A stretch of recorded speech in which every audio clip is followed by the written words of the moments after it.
সমস্যাটা আমরা খুব দ্রুত ভুলে যাই। 5 আগস্ট কি হয়েছিল, কি আমাদের ছিল, কি আমাদের আন্দোলন। মিস্টার আফসারি, আপনাকে আমি ইন্টারাপ্ট করি, আপনি তথ্য ছাড়া কথা বলবেন না, কারণ তারেক জিয়ার হাওয়া ভবন, আপনি এই 15 বছরে একটা মামলা দেখান যে তারেক জিয়ার নামে মামলা হয়েছে এবং শেখ হাসিনা চেষ্টা করে নাই, এমন কোনো প্রক্রিয়া নাই, ভৌতিকভাবে, ভৌমিকভাবে, কাল্পনিকভাবে। কিন্তু আপনি যদি সেইগুলো বলেন যে হাওয়া ভবন, তাহলে আপনি একটা মামলার তথ্য দেন আমাকে, আমি আপনার সাথে বসবো, আপনি যদি সময় দেন। এবং জিয়া সাহেবের সাথে যে কথা বললেন, সেই জিয়া সাহেবের কোন যেখানে এই 15 বছরে ক্লিয়ার,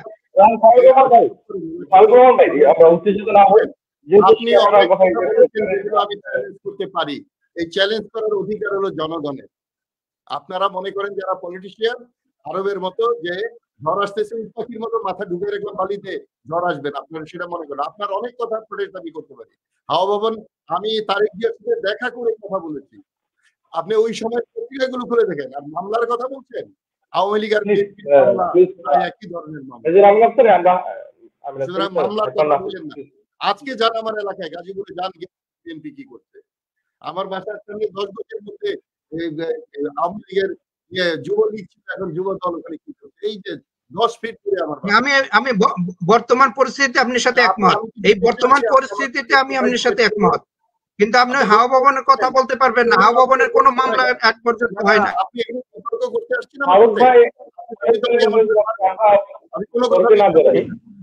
এখানে আমি একটু ইন্টারভিউ করি জায়গাতে, এখানে হাওয়া ভবন বলা যাবে না, অমুকটা বলা যাবে না, এটা মনে হয় আমাদের ভাষাটা মনে হয় ভালো হয় না।